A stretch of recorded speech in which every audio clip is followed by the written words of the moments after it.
It's time for FlameFlash.net podcast, episode 15.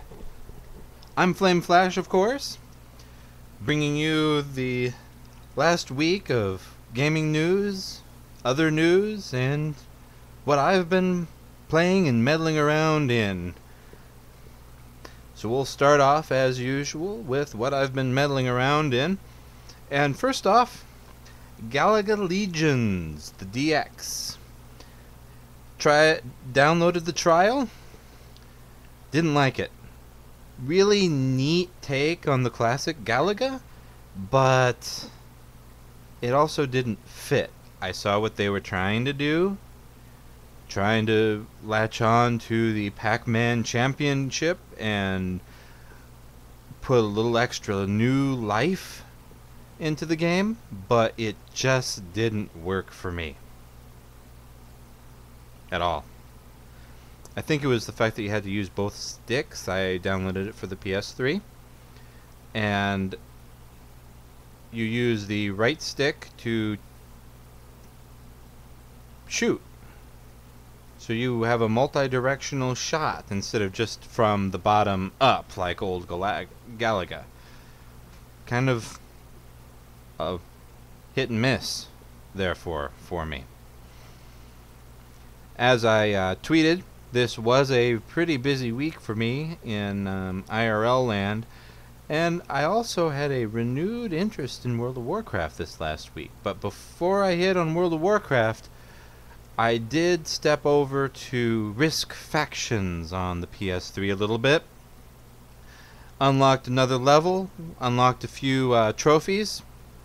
I think I finally just now synced my trophies right before recording the podcast. It seems Raptor.com also just recently synced my trophies and went out there and found that I had quite a few from the last time it looked. So that was nice to see them picking up on all of my recently earned achievements. Quite a few in You Don't Know Jack, which I discussed last week but didn't play this last week. Funny to see a July 4th trophy pop up on my Raptor report, though, just because it's been a little bit since July 4th. Speaking of the PlayStation 3, though, the latest update for PlayStation Plus members, double check that it's actually turning on. My original launch system is not turning on like it should. I've actually written PlayStation customer service about it. I have not received a response within the traditional 48 hours or 2 business days, so I'm probably going to have to give them a physical call to find out and get to the bottom of it.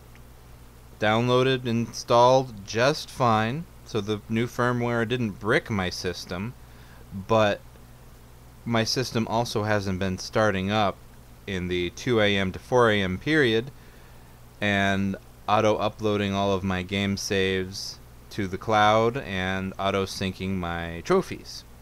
Probably a good thing, honestly, that it's not auto-syncing my trophies right now, because it looks a little weird, or would look a little sad and weird for any trophies I'd earned through the day to sync at 2 a.m.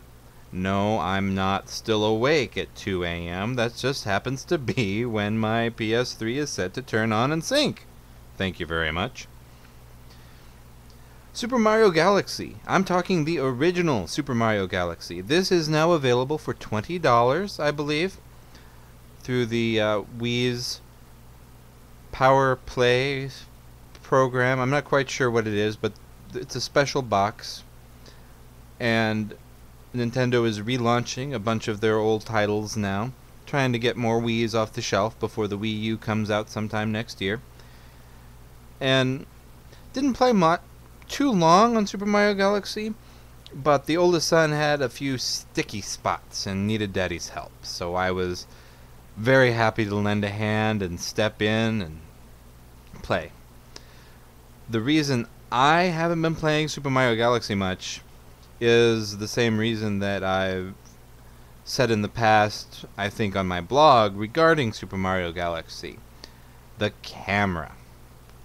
absolutely horrible camera on tiny, tiny little islands. Greetings, guest number 2, to the chat room. And if you're listening on iTunes, I do Ustream this. Follow me on Twitter at FlameFlash. And I do announce there when I'm starting a show. It's usually on a Wednesday evening, but I'm still kind of random on the time, though usually later evening once the kids have gone to bed. Anyway, Super Mario Galaxy. My biggest beef is that it doesn't fully feel like a platformer. Same goes for Super Mario Galaxy 2, really, but they don't feel like the Mario platformer of Super Mario Sunshine. You're running around in a three-dimensional space, very much so, literally, because sometimes you're out in space, hence the name, I suppose. And you're on a ball, or a rocket, or some other tiny three-dimensional object that doesn't let you see everything around you. Even Super Mario 64 for the DS, the version I have of that game, you get to see the whole world laid out in front of you. You can better plan where you're going to go. Instead, in the Galaxy games, you're island hopping basically from one small platform with a couple of obstacles to another. Really great graphics, but you're also going to get motion sickness. Maybe. I know I did. Occasionally. That's why I let the son steer things, and I'll hop in and help him on a Bowser instance, for example, that he wasn't quite sure how to beat that Bowser level. And that's because it was a throwback to Super Mario Bros. 3 Bowser beating style. Uh-oh. Super Mario Bros. 3 spoilers. Yeah. I think we're okay. Where you have to stand under him, goad him into trying to jump on your head and crash through the floor. Kind of the same scenario. Well,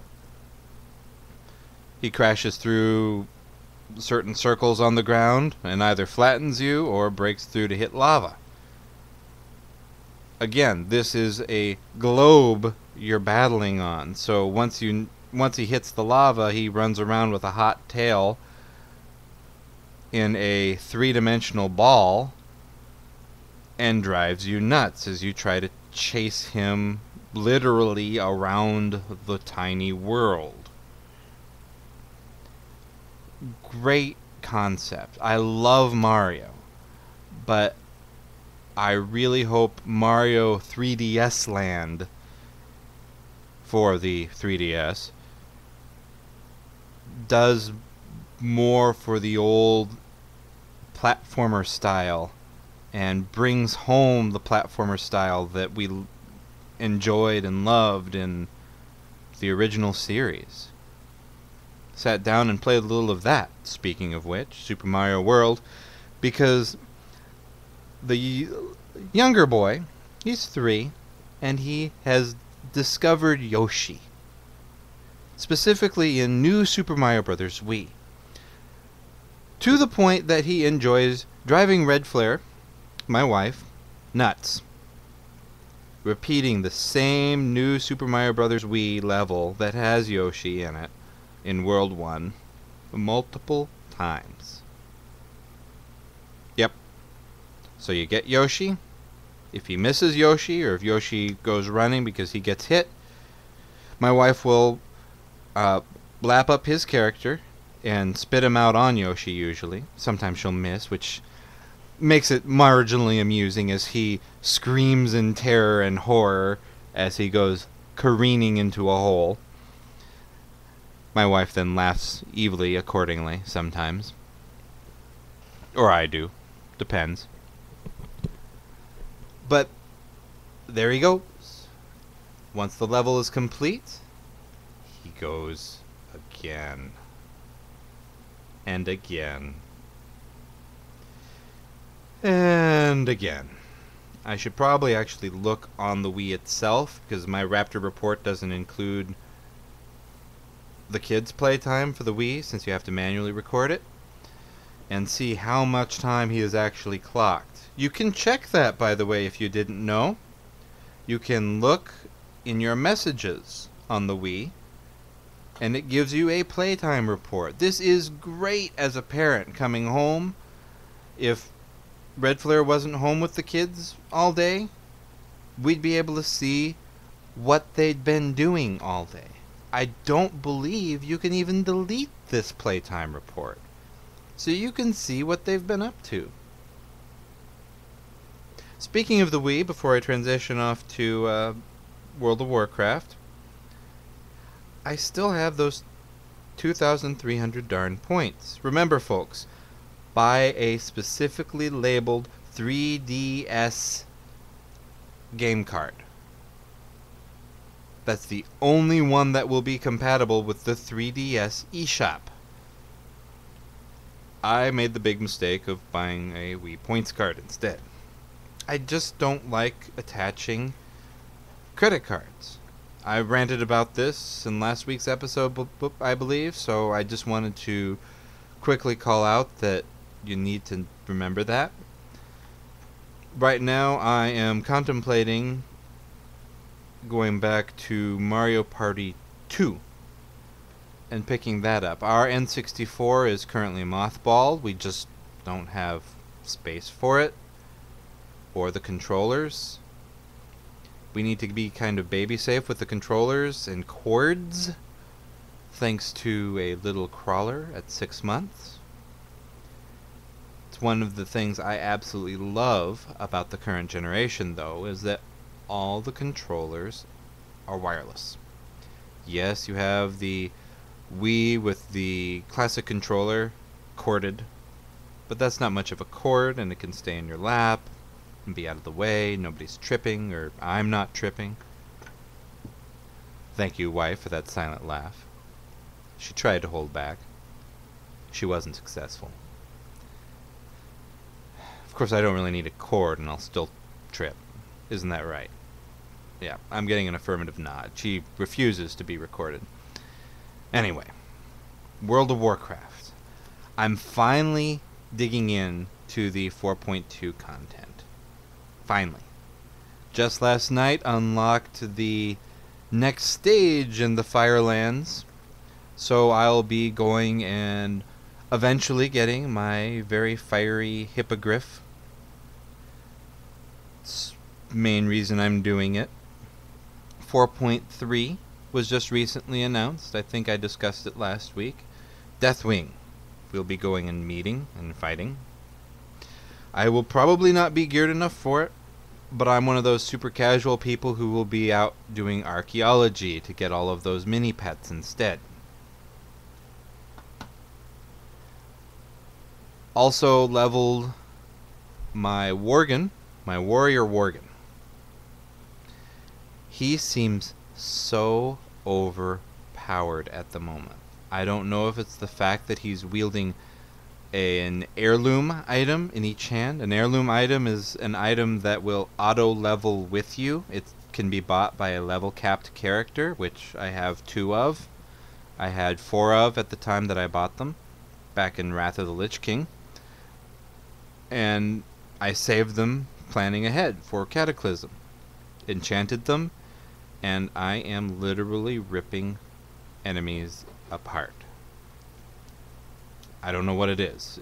I don't know if it really is the scaling thanks to those heirloom items, or if I would be doing that regardless because of warrior changes. Red Flare's very first World of Warcraft character was a warrior, and she has leveled her to around 49, I think. Since moving on to her druid and her warlock, she's somewhat left the warrior to sit, but I'm glad she's simply sitting there, waiting, biding her time. Eventually, I think Red Flare will go back, because she hates giving up. Oh, thanks, honey. This just in. Wife wants to rub in the fact that she got the I Met Deathwing achievement. Don't stand in the fire or something like that. She was out archaeologying. That's not a word, but I just made it up anyway, so there. And as she was flying through the zone on her Griffin, you know, those little transports that freely take you from point A to point B. Well, not freely. You do have to pay gold as you go. But she wasn't even actually in the zone. And she got the achievement and crisped. Fortunately, because she was on the Griffin, she didn't die. But she landed with half health, which is amusing. I am very jealous. She's mocking me silently from across the room. I'm tempted to return with an answer with a off-the-screen bird, but I shall restrain myself. Thank you, honey. So she gave me one instead. I love you too. Anyway. Oldham, supposedly, from the reports, is where I can go to hopefully get that achievement. It seems Deathwing likes to show up there and torch those cat people. I don't know what they're officially called. Oldham is a very neat zone, though. If you watch my Steam account, I'm Flame Flash on Steam as well. If you watch my Steam account, I've been posting screenshots every once in a while of the games I've been playing. Usually it's World of Warcraft related. And there is a fun Indiana Jones spoof group of quests that I've been enjoying. Harrison Jones is the character in World of Warcraft. We actually met him in Wrath, and he was popular enough that he was brought back for Cataclysm, as were some other characters. But I think I've rambled on regarding World of Warcraft enough. There are lots of great podcasts and blogs out there already regarding WoW. And if you want more of my take regarding it, feel free to write in. Podcast at flameflash.net or Twitter at flameflash. Even stop by and post on Facebook. Flameflash.net has a Facebook fan page. But I'd like to quickly branch off to a little bit of news. One, totally not gaming related at all. One, very much gaming related. Anti-GameStop gaming related. Good news, bad news scenario. Let's open with the good news. Serbia-Alaska Transcontinental Railway has gotten the nod. Spotted this on Slashdot. Russia has approved a transcontinental railway under the Bering Strait. This is going to be longer than the Channel. You know, that tunnel that goes under whatever that strait is between Great Britain and France. We're going to be connecting 3/4 of the northern hemisphere with railway. A great alternative to possibly one day go from Washington, D.C. to London. Not overly efficient, but at least you won't be, let's see, turned down for dinner by the TSA. They get all the perks, but they don't get to take you to dinner? I don't think so. No, thank you. But it's a great, awesome accomplishment for mankind, in my opinion, to reconnect the continents like this.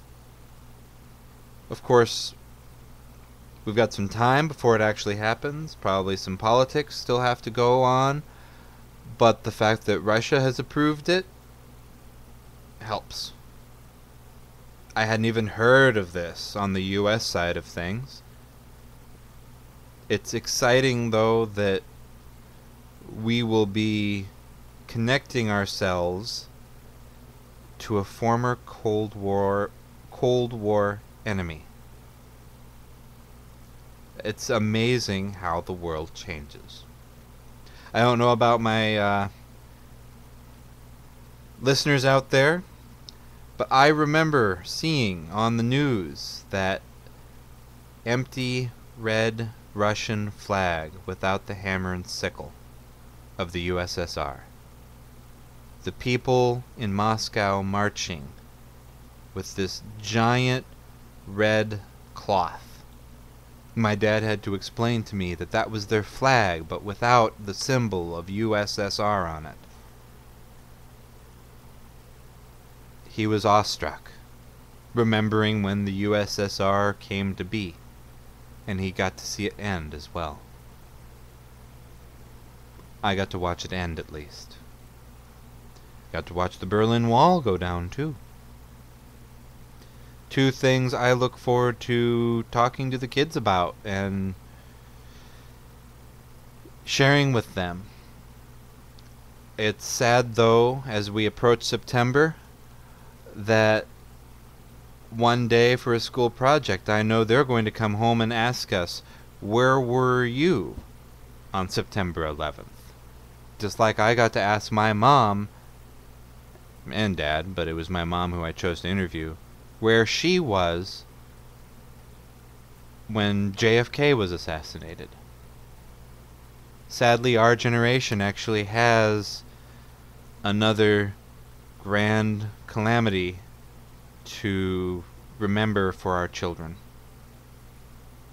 And remember we should. But I'm not going to close with that, because GameStop is reaching into your new Deus Ex, or however you pronounce that, Deus Ex.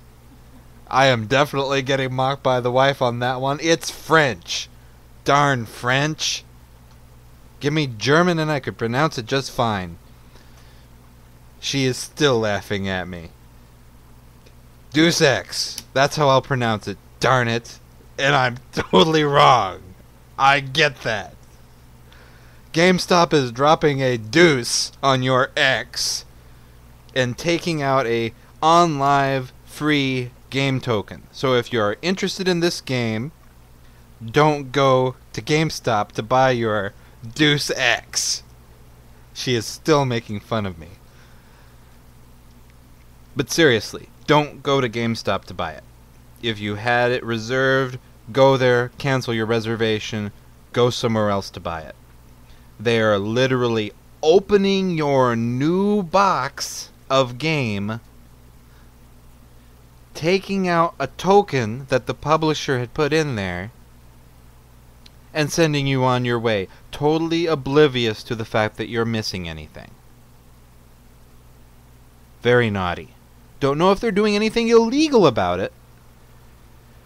I mean, they did technically buy Deus Ex from the publisher for distribution, but they're then reaching into these boxes, literally opening them, which to me says they are no longer new. I don't care if the cellophane's still on the CD jewel case, though I don't... Do they even do that anymore? I'm a Steam fanboy. If I was to buy it, I'd go to Steam and download it. If it's not on Steam, I'd probably get it on a console.